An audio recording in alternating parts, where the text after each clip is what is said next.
لله وكفى والصلاة والسلام على سيد الأنبياء والمرسلين. فقد قال الله تبارك وتعالى في كلامه المجيد والفرقان الحكيم: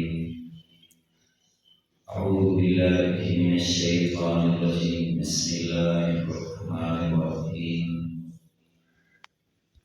واتل عليهم نبأ ابني آدم بالحق إذ قربا قربانا فتقبل من أحدهما ولم يتقبل من الآخر قال لأقتلنك قال إنما يتقبل الله من المتقين. صدق الله مولانا العظيم وبلغنا رسوله النبي الكريم ونحن على ذلك من الشاهدين والشاكرين والحمد لله رب العالمين. رب اشرح لي صدري ويسر لي أمري واحلل عقدة من لساني يفقهوا قولي. رب زدني علما رب زدني علما رب سبحانك لا علم لنا إلا ما علمتنا إنك أنت العليم الحكيم. إن الله وملائكته يصلون على النبي يا أيها الذين آمنوا صلوا عليه وسلموا تسليما. اللهم صل على محمد وعلى آل محمد كما صليت على إبراهيم وعلى آل إبراهيم إنك حميد مجيد. اللهم بارك على محمد وعلى آل محمد كما باركت على إبراهيم وعلى آل إبراهيم إنك حميد مجيد. اگر اپنی موت سے کوئی بچر نہیں، اپنی موت سے کوئی بشر نہیں، سالہ 100 سال کا پل بھی خبر نہیں. میرے محترم بزرگوں، عزیز نوجوان بھائیوں، ساتھیوں، آج بروز اتوار 25 فروری 2024 ہم یہاں اپنے بھائی محمد اسلام الرحم کی تعزیت کے لیے، دعائے خیر کے لیے یہاں جمع ہیں. اس غرض سے کہ شاید کوئی بات ہمارے دل میں بیٹھ جائے، اثر کر جائے اور ہماری کئی سنی ان باتوں میں سے ہم شاید عمل کرنے والے بن جائیں. اس غرض سے کچھ باتیں عرض کرنا چاہوں گا.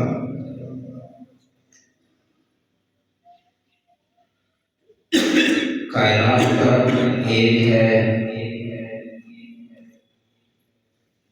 یہ سارے بادشاہ جو ہمیں نظر آتے ہیں حقیقت میں یہ بادشاہ نہیں ہیں. کائنات کا بادشاہ ایک ہے جس کا پوری کائنات میں راج چلتا ہے، وہ صرف اللہ ہے. وہ ایک ذات ہے اللہ کی جو اصل طاقت کا مالک ہے. وہ ایک ذات ہے اللہ کی جو ہمیشہ سے ہے، ہمیشہ تک رکھے گا. وہ ایک ذات اللہ کی ہے جو ساری کائنات کو پیدا کرنے والا ہے، بنانے والا ہے. اور وہ ایسا بے نیاز ہے کہ کائنات کی ہر مخلوق اس کی محتاج ہے اور اسے کسی کا کوئی احتیاج نہیں ہے. ایک وقت تھا جب اس کائنات کو اللہ تعالیٰ نے نہیں بنایا تھا، یعنی کہ یہ زمین بھی نہیں تھی، آسمان بھی نہیں تھا. زمین و آسمان کے بیچ کا خلا بھی نہیں تھا، چاند تارے بھی نہیں تھے، پہاڑ بھی نہیں تھے، دریا بھی نہیں تھے، نہریں بھی نہیں تھیں، سمندر بھی نہیں تھے، کچھ بھی نہیں تھا۔ اللہ تعالیٰ نے اپنی شان کے مطابق جو مخلوقات پیدا کی تھیں ان میں فرشتے تھے۔ فرشتوں کی ڈیوٹی جو اللہ تعالیٰ لگاتے تھے وہ اس ڈیوٹی کو نبھاتے تھے، نافرمانی نہیں کرتے تھے۔ اللہ تعالیٰ نے پھر اس کائنات کو بسانا چاہا، بنانا چاہا، ابھی بنایا نہیں تھا۔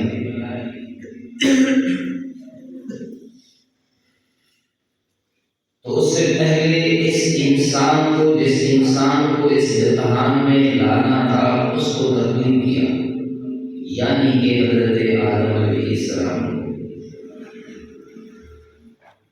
حضرت آدم علیہ السلام کو اللہ تعالیٰ نے بنایا اور جو مجسمہ بنایا خود اپنی منشا سے، اپنی مرضی سے بنانے کے بعد روح ڈالی، جان دی، اور پھر اس انسان کے لیے اللہ تعالیٰ نے جنت کو بنایا، حضرت آدم علیہ السلام اور ساتھ مائی حوا کو پیدا کیا، دونوں میاں بیوی کو وہاں جنت میں جگہ کر دی، ٹھکانہ دے دیا۔ کیونکہ یہ واقعہ سارے تفصیل سے نہ میں بتا سکتا ہوں، نہ مقصد ہے، صرف اشارہ کرتے ہوئے آگے چلنا چاہتا ہوں کہ اللہ کو ایسے منظور تھا کہ اللہ تعالیٰ نے پھر اس کائنات کو بنا دیا، زمین کو بچھونا بنایا، آسمان کو چھت بنایا، اور زمین کو ہلنے سے روکنے کے لیے پہاڑوں کی بھیتیں اس زمین کے اندر ٹھونک دیں۔ زمین کے اندر آباد رہنے والے انسانوں کے لیے زمین کے اندر سے پھل پھول اگا دیے، اناج اگا دیے، نہریں، ندیاں، آبشاریں اور دریا، یہ سب زمین کے بیچ میں اللہ تعالیٰ نے بنا دیے۔ پہاڑوں کے بیچ میں سے چشموں کو جاری کر دیا، اور پھر اللہ تعالیٰ نے اس دنیا میں ایک مخصوص واقعہ قرآن پاک میں آتا ہے، اس کے بعد حضرت آدم اور حضرت حوا کو دنیا میں بھیج دیا۔ میری گفتگو کو سمجھیے گا آج کے اس دن کی نسبت سے، جس نسبت سے ہم بیٹھے ہیں اسی حوالے سے میری ساری گفتگو ہوگی۔ حضرت آدم علیہ السلام جب دنیا میں آئے تھے نا، تو آئے ہی جانے کے لیے تھے، یہاں رہنے کے لیے نہیں آئے تھے۔ اور حضرت آدم علیہ السلام جب دنیا میں آتے ہیں، ان کی اولاد ہوتی ہے، اور سب سے پہلے انسانوں میں جس انسان کی موت ہوتی ہے وہ حضرت آدم کے بیٹے تھے، اور عجب اتفاق ہے کہ انسانوں میں پہلے انسان کی موت قتل کے ذریعے سے ہوئی،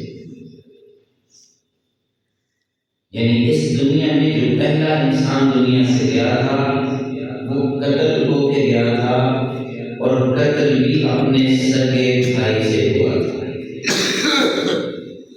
یہ واقعہ اللہ تعالیٰ نے قرآن پاک میں بیان کیا ہے، وَاتْلُ عَلَيْهِمْ نَبَأَ ابْنَيْ آدَمَ بِالْحَقِّ إِذْ قَرَّبَا قُرْبَانًا فَتُقُبِّلَ مِنْ أَحَدِهِمَا وَلَمْ يُتَقَبَّلْ مِنَ الْآخَرِ قَالَ لَأَقْتُلَنَّكَ قَالَ إِنَّمَا يَتَقَبَّلُ اللَّهُ مِنَ الْمُتَّقِينَ یہ پورا واقعہ اللہ تعالیٰ نے قرآن پاک میں بیان کیا۔ دونوں بھائیوں کا آپس میں ایک بات پہ اختلاف ہوا، اختلاف کے بعد جھگڑا ہوا، جھگڑے کے بعد معاملہ حضرت آدم علیہ السلام تک آیا۔ اللہ تعالیٰ نے دونوں کو کہا کہ کوئی میرے راستے میں قربانی ہو۔ قربانی قبول ہونے کا ایک سلسلہ تھا۔ حابیل کی قربانی اللہ نے قبول کر لی، قابیل کی قربانی قبول نہیں کی۔ فیصلہ حابیل ہاتھ میں آ گیا، قابیل کے دل میں حسد پیدا ہو گیا۔ جو قابیل جو کہ حضرت آدم کا بیٹا ہی تھا، اس نے اپنے سگے بھائی حابیل کو قتل کر دیا۔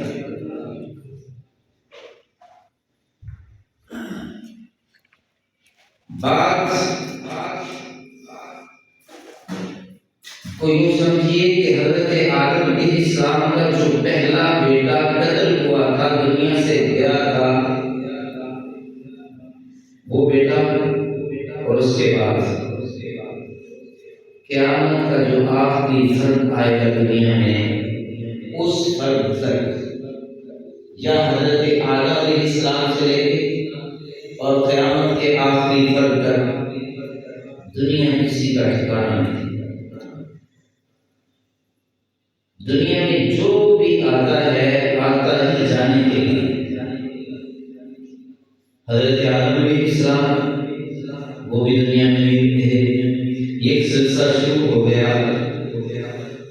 اس دنیا میں اللہ تعالیٰ کے بے شمار نبی آئے، اللہ کے مقرر بندے آئے، جو اللہ کے دوست تھے، جنہیں ہم اولیاء کہتے ہیں، وہ آئے۔ اتقیاء آئے، جنہیں ہم متقی کہتے ہیں۔ لیکن اللہ سے پیار کرنے والے، محبت کرنے والے، عبادات کرنے والے، تقوی والے، طہارت والے آئے، ان میں سے کوئی بھی نہیں تھا۔ اور اس کے علاوہ دنیا میں بڑے بڑے سرکش، باغی، طاقتوں والے، دنیا کی دولتوں والے بڑے آئے، لیکن جو آتا گیا وہ جاتا گیا، جو آتا گیا وہ چلتا گیا، جو بھی آیا اسے اس موت کے دروازے سے گزرنا پڑا۔ جن نبیوں کے واقعات ہم قرآن پاک میں پڑھتے ہیں، وہ نبی بھی دنیا میں ایک تھے۔ حضرت سلیمان علیہ السلام جیسے نبی جنہوں نے رب الجلال سے دعا کی تھی کہ رب ہب لی ملکا لا ينبغي لأحد من بعدی انک انت الوہاب۔ آج ہم سمجھتے ہیں کہ دنیا بڑی ترقی کر گئی۔ آج دنیا کے اندر صرف سفر سمٹ گئے، آج دنیا کے اندر وسائل کے انبار بن گئے، ایجادات کی کوئی انتہا نہیں ہوئی، لیکن بڑا کھلا چیلنج ہے کہ حضرت سلیمان علیہ السلام جیسی حکمرانی اور ان جیسے جو وسائل اللہ تعالیٰ نے ان کو دیے تھے، آج تک کسی بادشاہ کو نہیں مل سکتا، قیامت تک کسی بادشاہ کو نہیں مل سکتا۔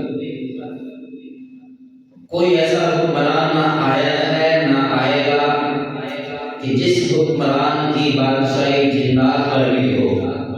کوئی ایسا بادشاہ آج تک نہیں آیا جس بادشاہ کی حکمرانی عوام پر بھی ہو۔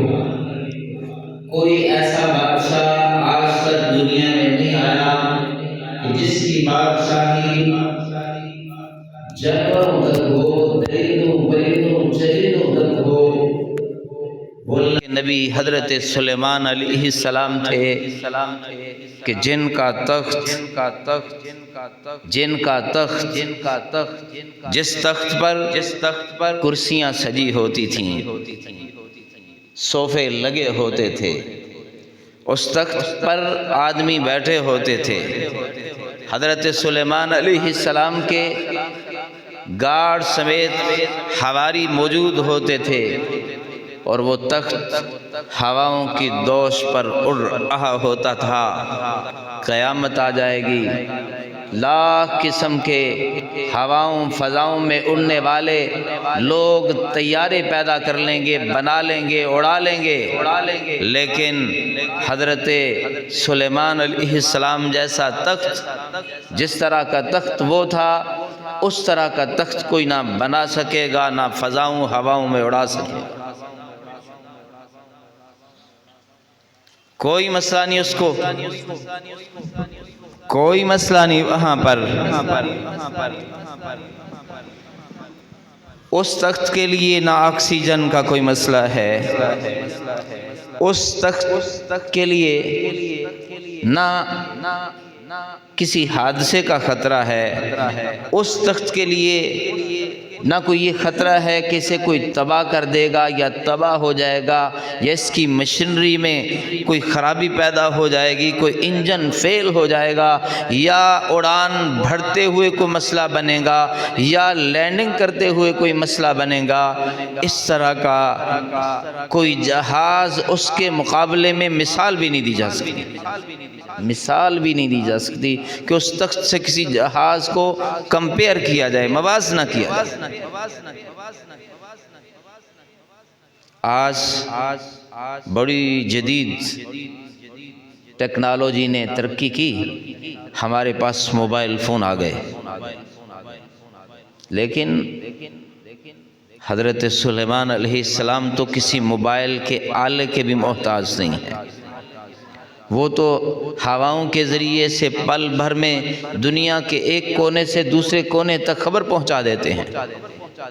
خیر میرا یہ واقعہ بتانا مقصد نہیں ہے، بتانا یہ ہے کہ دنیا کے اندر اگر کسی نے رہنا ہوتا تو اللہ کے نبی تھے نا۔ بڑی زبردست مزے والی زندگی حضرت سلیمان علیہ السلام کی، لیکن اللہ کے نبی حضرت سلیمان علیہ السلام بھی اس دنیا کو چھوڑ کے عرصہ ہو گیا جا چکے ہیں، عرصہ ہی ہو گیا ہے۔ پھر قربانیاں دینے والے نبیوں میں حضرت ایوب علیہ السلام بڑی قربانی دینے والے، دکھ میں سکھ میں خوشی میں غمی میں اللہ تعالیٰ کے حضور عاجزی کرنے والے ہیں، اور اللہ تعالیٰ کی ہر بات کو پورا کرنے والے ہیں۔ عروج تھا، زوال آیا، زوال سے عروج بخشا اللہ تعالیٰ کی ذات نے، لیکن وہ حضرت ایوب علیہ السلام بھی دنیا میں مستقل نہیں رہے۔ حضرت موسیٰ علیہ السلام تھے، وقت کے فرعون کے مد مقابل آئے، وہ بھی دنیا سے چلے گئے۔ یہ سلسلہ چلتا رہا۔ انسانیت کے بیچ میں اللہ تعالیٰ نے ایک ایسی ہستی کو بھیجا جنہیں وجہ کائنات کہا جاتا ہے، جن کے بارے میں کہا جاتا ہے کہ اگر اللہ تعالیٰ نے ان کو پیدا نہ کرنا ہوتا تو اللہ تعالیٰ یہ کائنات کے نظام کو بناتے ہی نہ، جن کے بارے میں یہ بات کنفرم ہے کہ اللہ کے وہ نبی جن کی وجہ سے اللہ تعالیٰ نے کائنات کے انسانوں اور دوسری مخلوقات کو عظمتوں سے نوازا ہے، اور ان کی بدولت اللہ تعالیٰ کائنات کے زندوں کو غذا عطا فرماتا ہے، خوراک عطا فرماتا ہے۔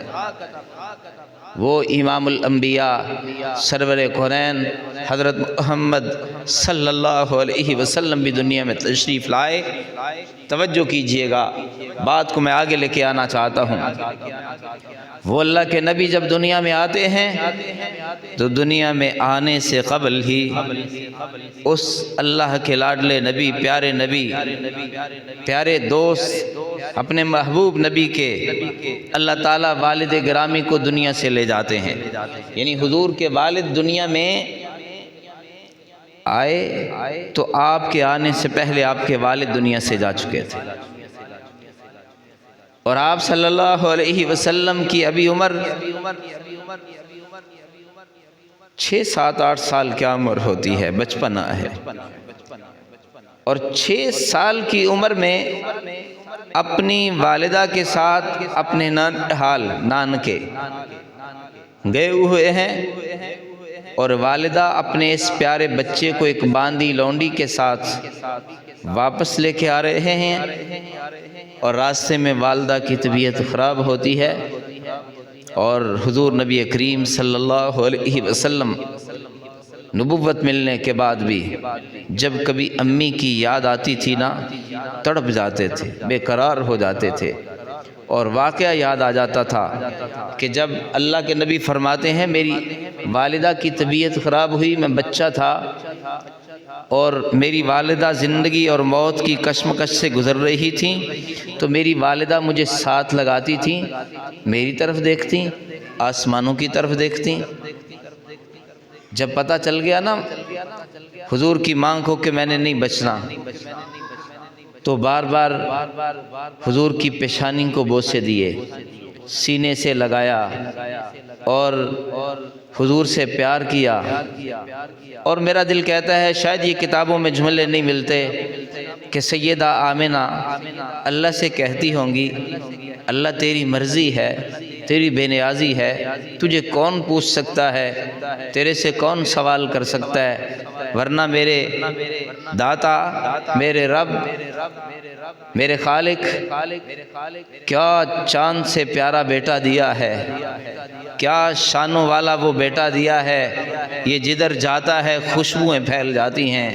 میرے اللہ یہ بیٹا میرے ساتھ چلتا ہے، کڑکتی ہوئی دھوپ ہوتی ہے تو بدلیاں آ کے سایہ کر دیتی ہیں، میں گزرتی ہوں تو درختوں کے پتے جھک کے سلام کہتی ہیں، پہاڑوں کی اور سے گزرتی ہوں تو پہاڑوں کے پتھر سلام کہتے ہیں۔ اے اللہ تیری مرضی ہے نا، اتنا پیارا حسین شان والا بیٹا دیا ہے اور موقع ہی نہیں دے رہا کہ میں اس بیٹے کی جوانی دیکھ سکوں، موقع ہی نہیں دے رہا کہ اس بیٹے کی میں عظمت کو دیکھ سکوں۔ ماں زبان حال سے کہہ رہی ہوگی کہ یا اللہ تیری مرضی ہے، میں تیری مرضی پہ خوش ہوں۔ اور حضور فرماتے ہیں کہ میری اماں نے یہی کہا تھا کہ اللہ تیری مرضی ہے، اب پھر یہ چاند سا یہ بچہ، یہ پھول تیرے حوالے کر کے جا رہی ہوں، تو ہی اس کی نگہبانی کرنا، تو ہی اس کی حفاظت کرنا۔ حضور کی والدہ بھی چلی گئیں، دنیا رہنے کا ٹھکانہ ہی نہیں ہے۔ دادا عبد المطلب تھے، وہ بھی 8-9 سال کی عمر میں داغ مفارقت دے جاتے ہیں۔ چچا ابو طالب تھے بڑا پیار کرنے والے، مشکل مرحلوں میں ڈنڈا پکڑ کے آ جاتے تھے، اوئے میرے بھتیجے کو تنگ نہ کرو، یہ بابا غصے میں آ جاتا تھا، خبردار میرے بھتیجے کی طرف کوئی انگلی کرے گا انگلی توڑ دوں گا۔ دنیا کے سہاروں میں اگر دیکھا جائے تو ابو طالب کا سہارا حضور کے لیے بڑا سہارا تھا، لیکن چچا ابو طالب حضور کا دادا عبد المطلب بڑا سہارا تھا عبد المطلب، تو عبد المطلب بھی 8-9 سال کی عمر میں چلا گیا۔ یہ سلسلہ چلتا رہا، نبوت ملنے کے بعد چچا ابو طالب بھی چلا گیا۔ حضور صلی اللہ علیہ وسلم کے چچا حضرت حمزہ بھی جنگ کے اندر یوں ذبح کر دیے گئے، یوں شہید کر دیے گئے کہ حضور کے چچا حضرت حمزہ کا سینہ چاک کیا ہوا تھا، دل نکالا ہوا تھا، آنکھیں نکالی ہوئی تھی، ہاتھ کٹے ہوئے تھے، جسم کی بوٹیاں میدان کارزار میں پڑی ہوئی تھیں، اور میں قربان جاؤں اپنے آقا کے صبر پر کہ میرے آقا جب اپنے چچا کی لاش کی طرف گئے آنکھوں میں آنسو آ گئے، دل تڑپ گیا، بے قرار ہو گیا، اور اپنے چچا حمزہ کی لاش جس کے جسم سے خون کے فوارے نکلے ہوئے تھے، جسم ٹکڑوں میں بٹا ہوا تھا، حضور نے اپنے ہاتھ سے اپنے چچا حمزہ کا خون اپنے چلو میں لیا، ہاتھ میں لیا، اور حضور نے اپنے چچا کا خون آسمانوں کی طرف بلند کیا اور کہا کائنات کے رب تو بڑا بے نیاز ہے، تجھ سے کون سوال کرے، تجھ سے کون پوچھے، بس اتنی بات ہے، تو جون سا پھول توڑنا چاہتا ہے توڑ دیتا ہے، جسے لے جانا چاہتا ہے لے جاتا ہے۔ بس اتنی سی بات ہے کہ میرے چچا کی اس قربانی کو میرے رب قبول کر لینا۔ حضرت حمزہ رضی اللہ تعالیٰ عنہ جیسا چچا حمزہ بھی دنیا میں نہیں رہا۔ ساتھیو، چشم فلک نے وہ نظارہ بھی دیکھا جس منظر کو بیان کرنے کے لیے بھی پہاڑ سے زیادہ مضبوط حوصلہ چاہیے۔ چشم فلک نے وہ لمحہ بھی دیکھا کہ فاران کی چوٹیوں سے آنے والا آمنہ کا لال، عبداللہ کا لخت جگر، غریبوں مسکینوں یتیموں کا سہارا، جس نے کائنات کا دھارا بدل کے رکھ دیا، جس نے ظلمتوں کے اندھیرے مٹا کے رکھ دیے، جس نے دنیا میں ظلم کو مٹا کر عدل کا ترازو قائم کر دیا، جس نے شرک کے اندھیروں کو مٹا کر توحید کے نغمے زبانوں پہ گنگنوا دیے، وہ نبی جس نے دنیا سے شرک کو مٹا کے رکھ دیا، اللہ کے علم کو بلند کر دیا، اللہ کے پرچم کو دنیا میں غالب کر دیا، وہ نبی جو دنیا میں دکھ سکھ سہتے سہتے اللہ کے دین کو غالب کرتا رہا، جو مختلف مارکوں سے ہوتا ہوا مکے کو فتح بھی کر گیا، اللہ کے دین کو غالب کر کے وقت کا حکمران بھی بن چکا تھا، وہ نبی جسے رب ذوالجلال نے کہیں کہا ہے وَمَا أَرْسَلْنَاكَ إِلَّا رَحْمَةً لِّلْعَالَمِينَ، وہ نبی جسے کہیں میرے رب نے فرمایا ہے إِنَّا أَرْسَلْنَاكَ شَاهِدًا وَمُبَشِّرًا وَنَذِيرًا، کہیں میرے نبی کو میرے رب نے فرمایا ہے وَالضُّحَىٰ وَاللَّيْلِ إِذَا سَجَىٰ مَا وَدَّعَكَ رَبُّكَ وَمَا قَلَىٰ، ہاں وہی نبی جس نبی کو میرے رب نے کہیں پہ فرمایا ہے یاسین والقرآن الحکیم، ہاں وہی نبی جس نبی کو میرا رب قرآن مبین میں کہیں پیار سے فرماتا ہے یا ایھا المزمل قم اللیل الا قلیلا، کہیں میرا رب فرماتا ہے یا ایھا المدثر، کہیں میرا رب فرماتا ہے وما ینطق عن الہوی، کہیں میرا رب وہ نبی کنکریوں کی مٹھی پھینکتا ہے، خاک کی مٹھی پھینکتا ہے تو میرا رب فرما دیتا ہے وما رمیت اذ رمیت ولکن اللہ رما۔ قصہ مختصر، وہ نبی جس کے لیے ساری کائنات کو بنایا گیا تھا، ایک وقت آیا اس نبی کی بھی طبیعت خراب ہوتی ہے، وہ بھی بیمار پڑ جاتے ہیں، طبیعت اتنی ناساز ہوتی ہے کہ خود چل کے چند گز کے فاصلے پر، ساتھ ہی تو گھر ہے، اپنے حجرے سے مسجد تک نہیں آ سکتے، ساتھیوں کے سہارے سے مصلی تک پہنچتے ہیں، نوبت یہاں تک بھی آ جاتی ہے کہ مصلی پہ خود کھڑے نہیں ہو سکتے، ابو بکر صدیق کو کھڑا کر دیتے ہیں، نوبت پھر یہاں تک بھی آ جاتی ہے سانس اکھڑنے لگتے ہیں، کچھ کھانا چاہتے ہیں کھا نہیں پاتے، مسواک کرنا چاہتے ہیں دبا نہیں پاتے، سیدہ عائشہ کو کہتے ہیں عائشہ مجھے چبا کے مسواک دے، میں ذرا مسواک کرنا چاہتا ہوں۔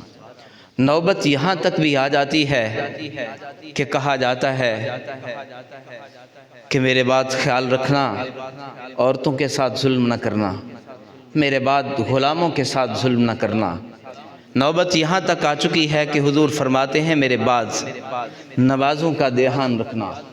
نوبت یہاں تک آ جاتی ہے کہ اپنی لگتے جگر، نور نظر، دل کے ٹکڑے اس فاطمہ کو بلا لیتے ہیں جس کے بغیر نہ باپ کا دل لگا کرتا تھا، نہ باپ کے بغیر اس لگتے جگر فاطمہ کا دل لگتا تھا۔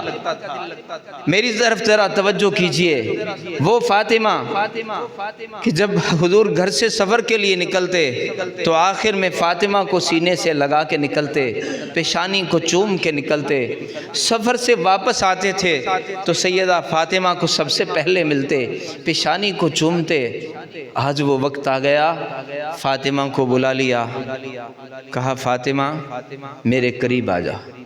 فاطمہ قریب ہو گئی، فاطمہ اور قریب آ جا۔ فاطمہ اور قریب ہو گئی۔ فاطمہ کان قریب کرو۔ فاطمہ نے اپنے ابو کے لبوں پہ کان رکھے، کہا بیٹا مجھے پتہ ہے تجھے بڑا پیار ہے، لیکن دنیا میں جو آتا ہے جانے کے لیے آتا ہے۔ بیٹا میرے جانے کا وقت ہوا چاہتا ہے۔ بیٹا میں اللہ کے پاس جا رہا ہوں، اور میرے بعد صبر سے کام لینا۔ لیکن جملے ہی ایسے تھے، سیدہ فاطمہ کے آنکھوں کے سامنے اندھیرا چھا گیا، کلیجہ پھٹنے کو آ گیا، آنسو تھے کہ لڑیاں جاری ہو گئیں، تڑپنے لگی۔ حضور نے فرمایا فاطمہ میری آنکھوں کے سامنے تمہارا یہ حال ہے، بعد میں کیا کرو گے؟ ادھر ہو، میرے قریب ہو جاؤ، میرے لبوں پہ دوبارہ ذرا کان رکھ۔ سیدہ فاطمہ نے ہائے وہ لب جو جنبش کریں ہلیں تو کائنات کا نظام پلٹ کے رکھ جائے۔ وہ لب ہلتے ہی تب ہیں جب میرا رب چاہتا ہے۔ سیدہ فاطمہ نے دوبارہ لب اپنے ابو کے لبوں پہ، اب کان دوبارہ اپنے ابو کے لبوں پہ رکھے تو کائنات کے امام نے، امام الانبیاء صلی اللہ علیہ وسلم نے فرمایا سیدہ فاطمہ کو کہ بیٹی کیوں حوصلہ چھوڑ رہی ہو؟ دنیا سے جانا نہیں، سب نہیں جانا ہے، ہاں حوصلہ رکھو، میرے خاندان میں سے سب سے پہلے جو میرے پاس آئے گا نا وہ بیٹا فاطمہ تو ہی ہوگی، تو ہی میرے پاس آئے گی۔ تو سیدہ فاطمہ کو اس بات سے حوصلہ مل گیا، چہرے پہ حشاشت بشاشت آ گئی، رونق آ گئی، جیسے چہرہ چمک گیا ہو، تسلی ہو گئی ہو، کوئی بات نہیں، ابو جا رہے ہیں تو میں بھی جاؤں۔ ہائے چشم فلک نے وہ نظارہ دیکھا کہ امام الانبیاء صلی اللہ علیہ وسلم بھی انہی رشتوں کے ہوتے ہوئے بیٹی پاس، سیدہ عائشہ پاس، سیدنا ابو بکر صدیق رضی اللہ تعالیٰ عنہ پاس، اور آپ اس دنیا سے پردہ فرما جاتے ہیں۔ آپ صلی اللہ علیہ وسلم بھی اس دنیا کو چھوڑ جاتے ہیں۔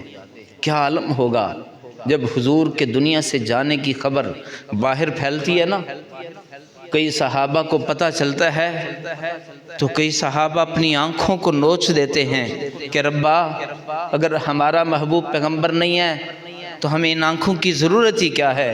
ان آنکھوں سے اگر ہم اپنے آقا کو نہیں دیکھ سکیں گے، ان آنکھوں کی ضرورت نہیں ہے۔ کئی حضور کے صحابہ مدینہ سے بھاگ جاتے ہیں کہ جس مدینے میں ہمارے محبوب پیغمبر نہیں ہے اس مدینے میں رہ کے کیا کرنا ہے۔ کئی پاگل ہو جاتے ہیں، کئی دیوانے بن جاتے ہیں۔ حضرت عمر فاروق جیسا مضبوط آدمی بے قرار ہو کے تڑپ کے تلوار پکڑ کے مسجد نبوی کے صحن میں کھڑا ہو جاتا ہے۔ اوے جس نے کہا نا میرے نبی کو کہ وہ دنیا سے چلے گئے، فوت ہو گئے، میں اس کی گردن اڑا دوں گا، کوئی ہمت نہ کرے، کوئی جرت نہ کرے کہ میرے نبی کو کوئی کہے کہ وہ فوت ہو گئے ہیں۔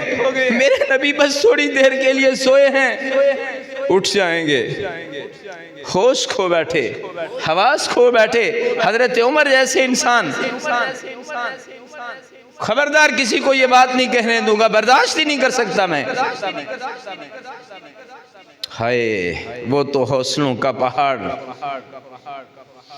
ہمت و استقلال کا کوہ کراں ابو بکر صدیق تھے، جو آئے منبر پہ بیٹھے،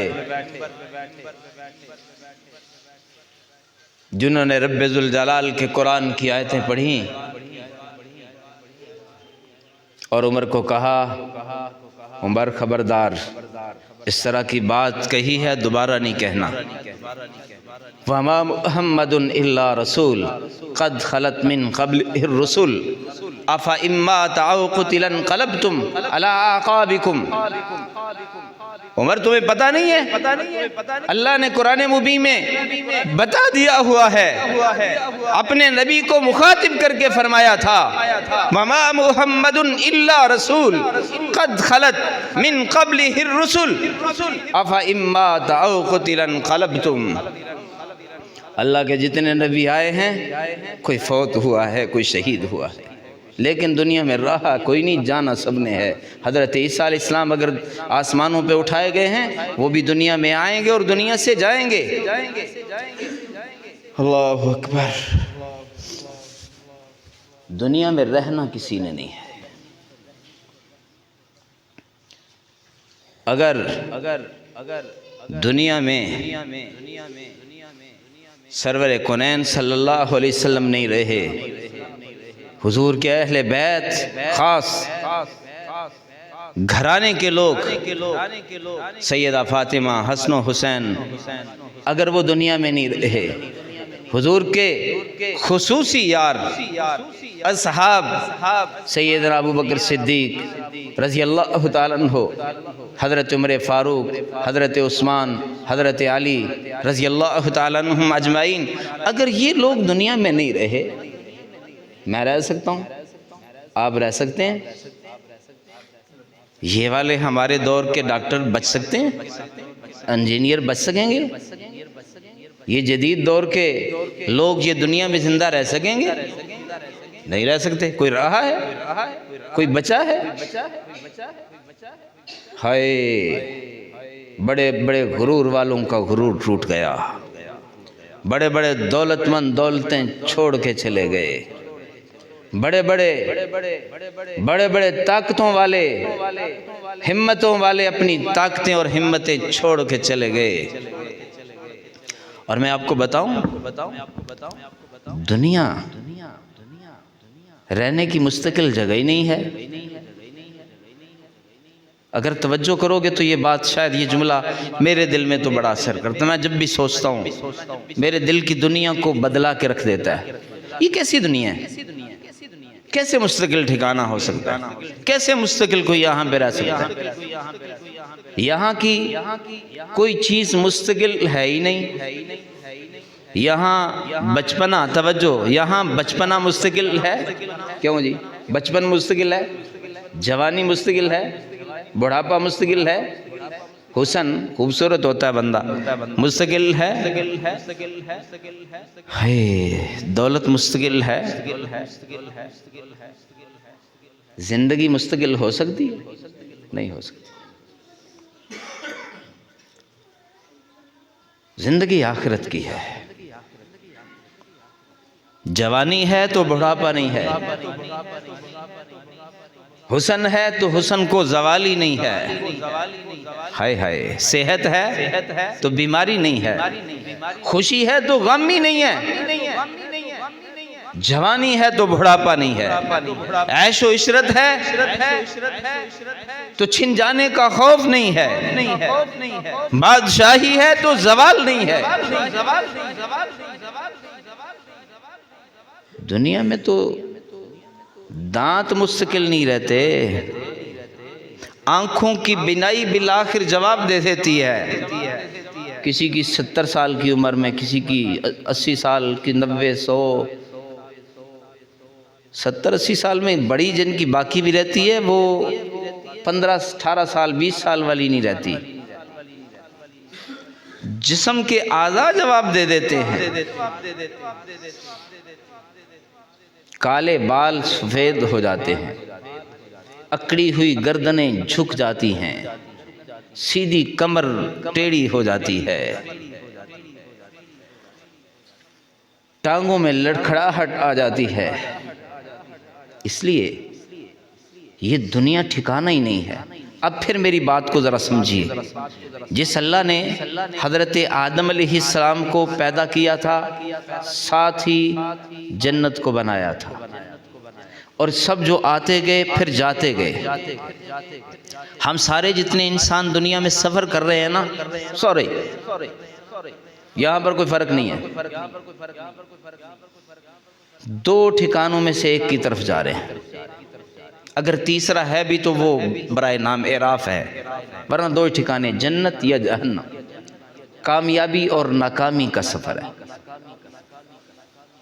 یہاں کوئی کرایہ دار ہے، کوئی مالک مکان ہے، کوئی امیر ہے، کوئی غریب ہے، کوئی گاڑیوں والا ہے، کوئی سائیکل والا ہے، کوئی پیدل ہے، کوئی حسن والا ہے، کوئی بیچارہ کالا کلوتا ہے، کوئی جاہل ہے، کوئی بڑا پڑھا لکھا اپ ڈیٹ آدمی ہے۔ کچھ کاموں میں اللہ تعالیٰ نے بڑی انصاف رکھا ہے، کوئی تفریق نہیں رکھی۔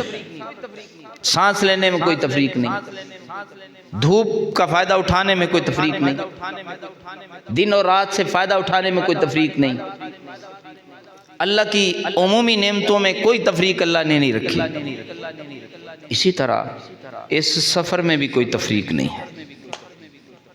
جو ہم سفر کر رہے ہیں نا، رستے دو بتا دیے ہیں اللہ تعالیٰ نے کہ جس رستے پہ مرضی چل جاؤ، ایک جنت کی طرف جا رہا ہے اور ایک جہنم کی طرف جا رہا ہے، اور ہم ہر گزرتے دن، ہر گزرتی شام اس سفر کو ہم کاٹتے جا رہے ہیں۔ یہ سفر کٹتا جا رہا ہے۔ ہم موت کے، قبر کے، حشر کے، قیامت کے، جنت کے، دوزخ کے قریب ہوتے جا رہے ہیں،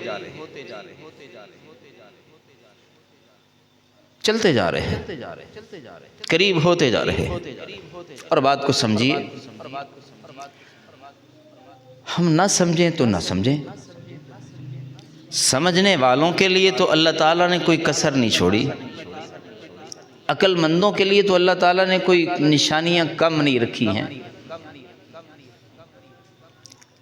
روزانہ سورج طلوع ہوتا ہے، دیکھتے ہیں ہم، غروب ہو جاتا ہے کہ نہیں؟ کیا پیغام دیتا ہے ہمیں کہ اگر چڑھنے والا سورج شام کو غروب ہو رہا ہے تو پیدا ہونے والے عقل والے انسان تجھے پتہ ہونا چاہیے کہ جس طرح سورج چڑھتا ہے غروب ہو جاتا ہے، تو اگر پیدا ہوا ہے تو تجھے موت آ جائے گی۔ ہم زمین مٹی ہے، اس کے اندر بیج ڈالتے ہیں، مردہ بیج ہوتا ہے۔ ایک تو اللہ کی قدرت دیکھیے، اس مردہ بیج کو ہم دیکھتے ہیں کہ وہ زمین کے اندر سے پھٹتا ہے، کمپل نکلتی ہے، اناج بنتا ہے، کوئی درخت بنتا ہے، اور ہم اپنی آنکھوں سے کیا دیکھتے ہیں کہ وہ بیج جو پیدا ہوا اس نے اوپر پھل دیا اور پھر کاٹ دیا گیا۔ یہ ہم جو فصلیں اگتی دیکھتے ہیں، کٹتی دیکھتے ہیں، ہماری کیا اوقات ان سے زیادہ ہے؟ ہمارا کیا خالق اس کے علاوہ ہے کوئی؟ جس اللہ نے زمین کے دامن سے زمین کو پھٹایا اور وہ کمپل نکلی، پودا اگا اور پھر وہ پودا کاٹ دیا گیا، کیا اس کمپل کا خالق اگر اللہ ہے تو ہمارا خالق کوئی اور ہے؟ ہمارا خالق بھی اللہ ہے۔ یہ نشانیاں ہمارے سامنے ہیں۔ ہاں، ایک سوال پیدا ہوتا ہے، غلط فہمی ہوتی ہے ہمیں ہی نہیں، بڑی دیر کی انسانوں کو ہو رہی ہے۔ وہ غلط فہمی ہمیں دھوکے میں ڈال دیتی ہے۔ پتہ کیا؟ دنیا میں تو ہم ہیں، خوشیاں، غمیاں، دولت، ساری چیزیں دیکھتے ہیں۔ مرنے کے بعد کا سلسلہ ہم نے ابھی دیکھا نہیں ہے۔ جب دیکھا نہیں تو اس کا یقین بھی نہیں آتا۔ دل میں کئی لوگوں کے وسوسے آتے ہیں، کئیوں کو خیالات آتے ہیں، اور کسی کو کچھ نہیں نہ ہوتا تو مرنے کے بعد دوبارہ اٹھنے کی زندگی کا بہرحال پکا یقین کوئی نہیں آتا۔ یہ بڑا مسئلہ ہے۔ قرآن پاک میں اس کا بڑا اللہ تعالی نے تذکرہ کیا ہے۔ عما يتساءلون عن النبأ العظيم الذي هم فيه مختلفون كلا سيعلمون ثم كلا سيعلمون ألم نجعل الأرض مهادا والجبال أوتادا وخلقناكم أزواجا وجعلنا نومكم سباتا وجعلنا الليل لباسا وجعلنا النهار معاشا وبنينا فوقكم سبعا شدادا وجعلنا سراجا وهاجا۔ یہ غلط فہمیاں آج کی نہیں ہیں، پہلے کی بھی ہیں. پہلے بھی اللہ کے نبیوں سے لوگ سوال کرتے تھے کہ اللہ دے نبیوں نو معاذ اللہ لوگ کہندے سن تسی بھولے ہوئے ہو کیویں دیاں گلاں کردے ہو. جدو بندہ مر جاندا ہے اسی ویکھیا ہے او دا جسم خاک چ خاک بن جاندا ہے, اس کی ہڈیاں بسیدہ ہو جاتی ہیں, وہ ذروں میں بٹ جاتا ہے. کئیوں کی لاشوں کو جانور کھا جاتے ہیں, کئیوں کی لاشوں کو سمندر کا پانی کھا جاتا ہے, وہ مچھلیاں کھا جاتی ہیں, گل سڑ جاتے ہیں انسان. یہ دوبارہ کیسے اٹھیں گے؟ میرے اللہ نے قرآن پاک میں بڑی مثالوں سے سمجھایا ہے. سب سے بڑی مثال یہ دی ہے, اوے پگلو جدوں اس بندے دا نقشہ ہی کوئی نہیں سی, نقشہ ہی کوئی خیال ہی نہیں سی کہ بندہ کیویں دا ہوے گا, بندے دا وجود کیویں دا ہوے گا, او دے اعضاء کیویں ہون گے.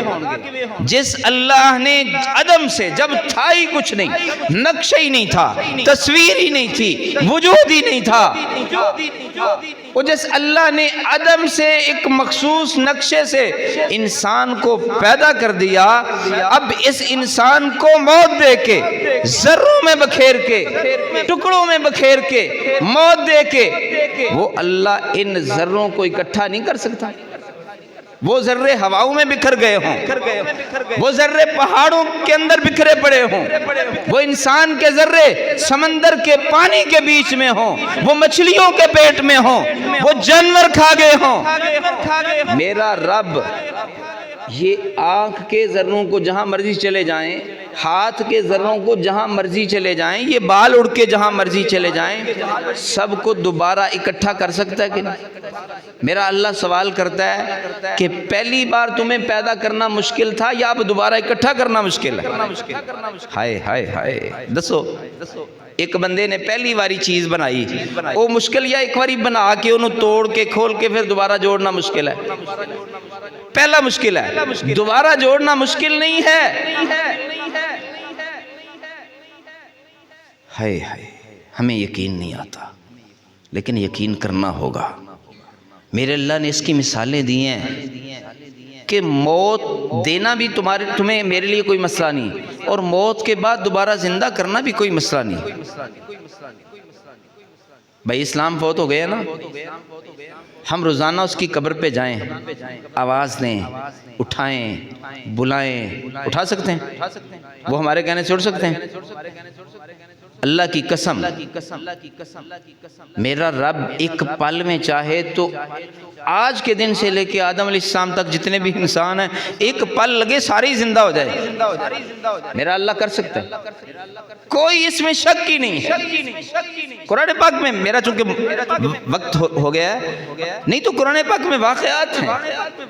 حضرت عزیر علیہ السلام کا واقعہ, ان کے دل میں بھی ایک دفعہ یہی خیال آیا تھا نا,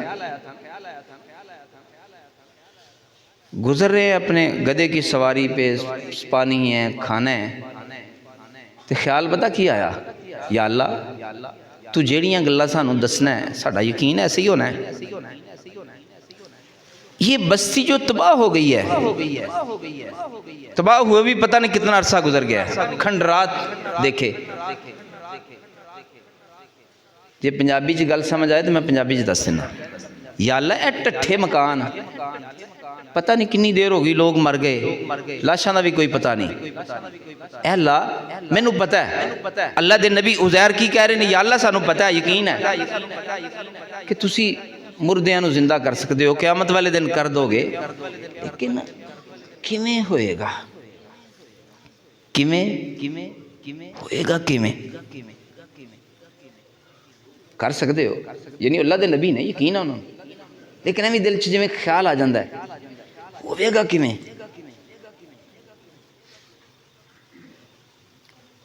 ہے قرآن پاک میں 30 پارے میں اللہ تعالی نے سارا واقعہ بیان کیا. واقعہ شروع کروں گا, وقت زیادہ لگے گا, بات صرف سمجھ لیں.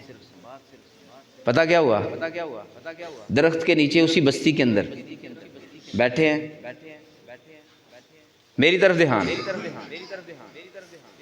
بستی سے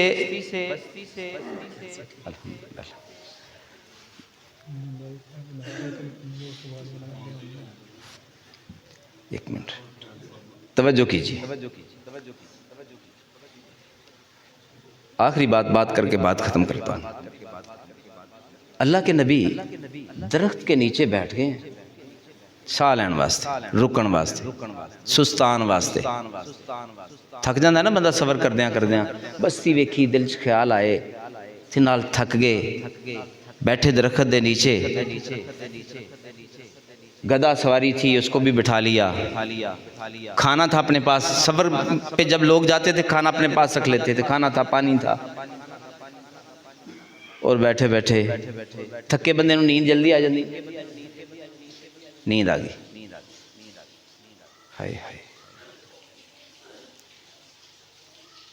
نیند آ گئی. جدو ٹھونکا لگتا چھوٹا جہا نیند آندی, ایسے ہی ہوندا نا, تھوڑی جی نیند آئے تھوڑی جی ایویں لگتا جی میں پل بھر ستا وا, ایویں لگتا جی 2-4-10 منٹ دا ٹھونکا لگا میرا. اللہ کے نبی یہ سمجھے کہ میں سویا تھا, اٹھا ہوں تو ابھی سویا تھا پہلے, لیکن جب اٹھے تو منظر عجیب تھا, منظر عجب تھا. وہ خود یہ سمجھ رہے ہیں کہ یہ لمحے بھر کی اونگ تھی, لیکن جب اٹھے ہیں دیکھا کہ عرصہ تو اتنا گزر چکا ہے کہ آب و ہوا بتا رہی ہے وہ جو گدھا بیٹھا تھا وہ مر کے اس کی تو ہڈیاں پڑی ہوئی ہیں. یہ منظر دیکھا تو اللہ سے پوچھا کہ یا اللہ یہ کیا ہوا ہے؟ اللہ نے فرمایا میرے نبی پتہ کتنے سال ہو گئے ہیں؟ سال 2 5 10 20 سال نہیں, کتنے سال؟ تقریباً 300 سال. 300 سال 300 سال. اللہ نے فرمایا میرے نبی میں نے آپ کو موت دی ہوئی تھی, یہ گدھا آپ کا مرا پڑا تھا. اب دیکھو او کالذی مر علی قریۃ وہی خاویۃ علی عروشها قال, اب دیکھو ذرا میں مردوں کو زندہ کیسے کرتا ہوں. وہ گدھے کی ہڈیاں جو بسیدہ ہوئی پڑی تھیں, کہا میرے نبی دیکھنا توجہ نہ ہٹے. اللہ کے نبی دیکھ رہے ہیں وہ ہڈیوں کے اوپر گوشت چڑھتا ہے, اس ہڈیوں کے اوپر گوشت پھیلتا ہے, اس گدھے کے جسم کے اندر کی اندڑیاں, معدہ, جگر, دماغ, ساری چیزوں کو میرا رب پورا کر دیتا ہے. لمحے بھر میں وہ گدھا جس کی ہڈیاں بوسیدہ ہوئی پڑی تھیں وہ زندہ سلامت سامنے موجود ہے. ہائے ہائے 300 سال میں کھانا دیکھا, گرما گرم کھانا. پاجی کنے کے دن کھانا کٹ جاندہ ہے ساڑھے کول؟ کوئی کھانا ایسا جڑا 1 دن کٹدا ہے, کوئی کھانا 2 دن, کوئی 1 دن بھی نہیں کٹدا. کھانا کھانوں میں فرق ہے نا. ماسٹر صاحب اس نسخے کو زیادہ سمجھتے ہیں. جن چیزوں میں خمیر زیادہ ہوتا ہے وہ بڑی جلدی خراب ہو جاتی ہیں, کوئی سوکھ جاتی ہیں, کوئی خراب ہو جاتی ہیں. آخری بات ایک میں آپ کے سامنے درد دل رکھنے لگا ہوں. 300 سال میں کوئی بارشیں بھی ہوئی ہوں گی, کوئی آندھیاں بھی آئی ہوں گی, کوئی طوفان بھی آئے ہوں گے, اور کبھی گرمی کی شدت بھی آئی ہوگی, کبھی سردی کی شدت بھی آئی ہوگی. توجہ جملہ سمجھیے, وہ کون سی ذات تھی جس ذات نے اللہ کے نبی عزیر کے کپڑوں کو میلا بھی نہیں ہونے دیا 300 سال میں؟ وہ کون سی ذات تھی 300 سال میں حضرت عزیر کے ایک بال کو ٹیڑھا بھی نہیں ہونے دیا, وہ چہرے پہ گھٹا بھی نہیں پڑنے دی. اور سب طاقتوں کا مالک کون ہے؟ سب اللہ دا نام دے لو یار. سب طاقتوں کا مالک کون ہے؟ سارے نہیں بول رہے. کیوں نہیں بول رہے؟ اللہ کا نام لیندے ہیں کیوں نہیں؟ سب طاقتوں کا مالک کون ہے؟ عزتیں دینے والا کون ہے؟ ذلتیں دینے والا کون ہے؟ موت دینے والا کون ہے؟ موت کے بعد دوبارہ کون زندہ کرے گا؟ ہم سب کو، سارے نبیوں کو، اللہ کے ولیوں کو، ہمارے آباء و اجداد کو، دادوں پردادوں کو، ہمارے رشتہ داروں کو حشر کے میدان میں اٹھا کے کون اکٹھا کرے گا؟ پھر جنت اور جہنم کے فیصلے کون کرے گا؟ اللہ کرے گا. تو آؤ پھر میرے ساتھ ایک دو باتوں کا عزم کر لو. ایک تو لمحے بھر میں، ایک لمحے بھر میں اپنے دل کی لو اللہ سے لگاؤ. میں بھی لگاتا ہوں، بڑا گناہوں میں ڈوبا ہوا ہوں میں بھی. دل ہی دل میں تار کو اللہ کے ساتھ جوڑ لو. اللہ سے معافی مانگ لیتے ہیں سارے، میں بھی توبہ کر لیتے ہیں. یا اللہ معافی دے دے. بس ہو گئی. بھٹکے ہوئے ہم، ورگلائے گئے ہیں، شیطان کے بہکاوے میں آ چکے ہیں، دنیا کی محبت میں کھوئے ہوئے ہیں. یا اللہ دھوکے میں ہیں، توبہ کرتے ہیں، معاف کر دے. تیرا بن کے جینا چاہتے ہیں، تیرا ہو کے جینا چاہتے ہیں. کمزور ہیں، چاہنے کے باوجود بھی نہیں ہوتا ہے. اللہ اپنا بنا لے. جو زندگی باقی ہے اللہ اپنا بنا کے گزارنے کی توفیق دے دے. لمحے بھر میں دل ہی دل میں سب ساتھیوں نے کر لیا یہ ارادہ، اللہ سے کر لیا، اللہ سے بات. ہائے باتیں بیٹھے. حضرت موسیٰ علیہ السلام کے زمانے میں تھا نا کہ جب وہ قحط بڑھ گیا تو اللہ نے کہا تھا دعا مانگی جا رہی ہے. اللہ نے کہا نہیں قبول کرنی دعا. کیوں؟ تو آڈے وچ ایک ایسا گناہگار ہے جی وجہ نہ میں کسی دی بھی قبول نہیں کرنی. اللہ دے نبی نو کیا تیری بھی نہیں قبول کرنی. جب تک وہ اٹھ کے یہاں سے جائے گا نہیں نا، دعا نہیں قبول کرنی، توبہ نہیں کرنی، بارش نہیں برسنی. یہ آپ سب کے لیے، اپنے لیے بھی یہ بات کر رہا ہوں. اس مجمع کے بیچ میں وہ بندہ، اللہ کے نبی کہتے ہیں کلیم اللہ اٹھ جائے، کیڑا بندہ ہے جی دی وجہ نال میری دعا بھی اللہ قبول نہیں کر رہا. ایک لمحہ لگیا. کنا؟ ایک لمحہ لگیا. میں اصل تو انہوں اے گل کہی، ایک لمحے دے اندر نا وہ بندہ کہنے لگا اللہ مر گیا، میں بچوں مک گیا وہاں. یا اللہ بس ہو گئی ہے، تیرا میرا معاملہ سی، بڑے گناہ کیتے نے تو جاننا ہے. یا اللہ میں نو ننگیاں کر دیں گا. یا اللہ میں نو میرے راز کھول دیں گا، سارے نو پتہ چل جائے گا. اللہ تو تے بڑا برداشت کرنا ہے، تو تے گناہاں دے باوجود عنایتاں کری جانا ہے، سب کچھ دئی جانا ہے. یا اللہ لوکاں نو پتہ چلے گا، لوگ تے انگلیاں اٹھا کے نہیں چھڈن گے. یا اللہ میرے عیب تے پردہ پا دے، توبہ کرنا وا. ایک لمحہ لگا تھا، دوبارہ کسی نے ہاتھ بھی نہیں اٹھائے تھے تو آسمانوں سے رم جھم شروع ہو گئی تھی، بارش برسنا شروع ہو گئی تھی. اللہ کے کلیم نے اللہ سے شکوہ کیا تھا، یا اللہ چنگی گل ہے کوئی اٹھ کے ویکھے ہی نہیں جاندیا. اللہ نے کیا؟ میرے گناہگار نے میرے نال صلح کر لی. میں گل کیتی سی کہ گناہگار جدوں تک اٹھ کے نہیں جائے گا وہ گناہگار ہی نہیں رہا. اس گناہگار نے میرے نال صلح کیتی، توبہ کیتی، معافی منگی. میں اینا راضی ہویا کہ دوبارہ تواڈی ہاتھ کھڑے کرن دے بھی نہیں پایا، انی دیر بھی نہیں لائی، میں بارشاں برسا دیتی. اللہ اکبر. چلو خیر ساتھیو، اللہ تعالیٰ سے معافی مانگنا، توبہ کرنا یہ بار بار ہمارا حق ہے. اور باقی انشاءاللہ دعا کرتے ہیں، باقی باتیں ہوں گی. جو باتیں میں نے کی ہیں اللہ سمجھ کر عمل کی توفیق عطا فرمائے.